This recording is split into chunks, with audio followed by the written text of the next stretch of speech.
Ey Rəbbim, Allahım, sən qəlbləri yaradan, qəlblərin sirrini bilən Rəbbimizsən.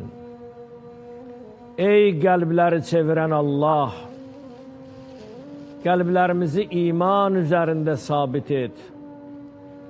Qəlblərimizi kin və nifrətdən təmizlə.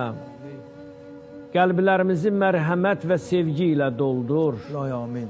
Allahım, bizə elə qəlb ver ki, həqiqəti görə bilək. Yaxşılığı sevə bilək.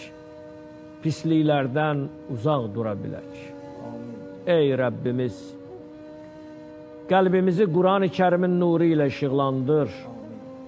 Çünki özün buyurmusan ki, qəlblər yalnız zikrinlə rahatlıq tapır. Ey Rəbbimiz, bizə təmiz qəlb, səmimi niyyət, salih əməl nəsib et. Allahım, bizim qəlblərimizi həsəddən, təkəbbürdən, nifaqdan, nifrətdən uzaq elə ya Rəbbim. Onu sevgi, mərhəmət və bağışlanmaq ilə doldur. Ey qəlblərin sahibi olan Allahım, gənclərimizin qəlblərini imanla doldur.